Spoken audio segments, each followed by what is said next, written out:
Rock and roll styles at punk rock prices. It's hand-drawn. Michael here with Film Bodega, and I'm going to show you how to use our new hand-drawn elements in your favorite editing app.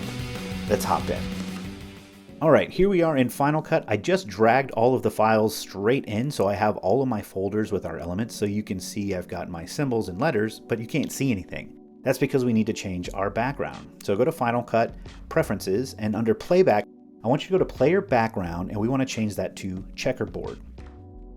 Because these elements are black, you're not going to see them on a black background. So now if I scrub through, there's your ABCs. You can see everything on this Photoshop style grid background. So for starters, let's just add a simple background. I'm going to go up here into this Titles and Generators folder. And in Generators, let's do paper. Let's do a paper background.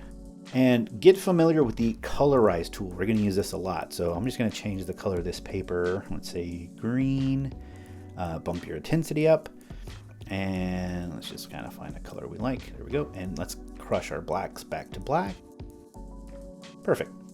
So now I'm going to go back into my folders and start playing around and bringing in elements. Let's see. Let's do this speech bubble. So I'm just going to put my playhead at the very beginning and then hit Q with the speech bubble selected. And that's going to bring it right into my timeline and above our background. Let's add the colorize effect to this, and now you can change the color of this to whatever you want. So the white, you'll change to any color you want. I'm gonna crush my blacks again real quick. And with the whites, you can change the color of this filled element to whatever you want.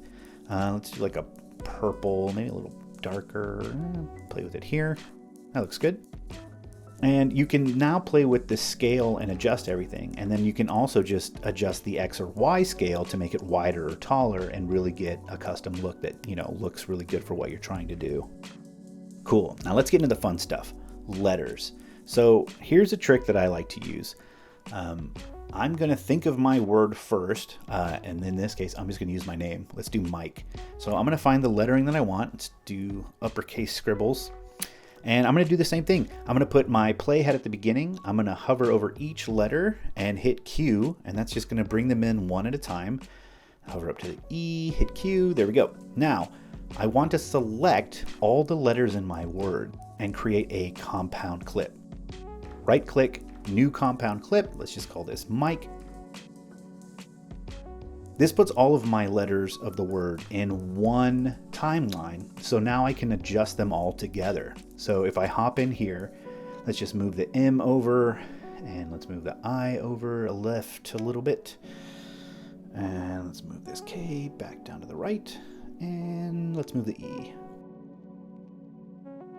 Cool, so now we have the whole word in one clip. So if I go back to my main timeline, if I grab the compound clip, I can adjust the scale and it will affect all of the letters together, so I don't have to do this individually. This also goes for color. So if I want to change all the letters to white, I'm going to add the colorize effect here. Same thing, except since our letters are black, we want to remap the blacks to whatever color we want. So we can make these, let's say white, bring our intensity up, and the whites will just also make white. And there you go. Now you can make these any color you want. And I think this works perfectly. So let's just add some more stuff on top of this and create a really cool look. All right, let's add some outlines. We've got arrows and these little curls and things like that. Same trick, move my playback, hit Q. And on these curls, if you go over into your inspector, just hit this little square icon. And now you can, in the viewer, resize, let's rotate, and then grab these and change the position. And really just kind of play around until you get a look you're happy with. Let's go ahead and add a couple more. Let's see, we've got arrows, we got hearts. Oh, rainbow. Yeah, let's do this. Let's kind of scrub through. Now we'll do the same thing. We're going to transform it and resize it. And let's just move that here. And let's bring it over a little bit. And let's put that down here. And let's add one more. I want to show you these filled elements. So same thing. I love the lightning bolt. I use it a ton. So hit Q to add it above. Resize and scale again. So let's just kind of bring that down, rotate it a little bit, and put it where we want. And now let's go grab our colorize. And I want to remap my blacks to crush. bring the intensity up, and let's change our whites to like a golden yellow type, get real lightning vibes. And play with that, and good. All right, perfect.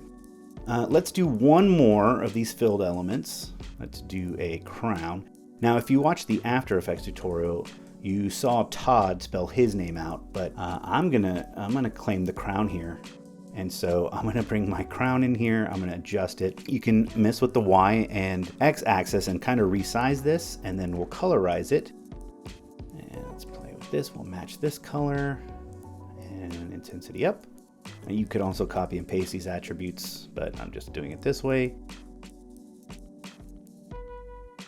And let's move this over my name and bring it that way. There we go. And yeah, I mean, I'm pretty happy with that. That looks really cool. We did that in what, 5 minutes? So you can create stuff really fast with just layering it, using compound clips and recoloring it. So have fun playing around with this, and I can't wait to see what you make. I really hope you enjoy playing with hand-drawn as much as we do. We use them all the time, and it's a really fun product.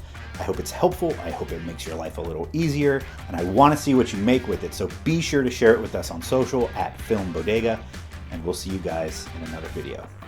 Bye!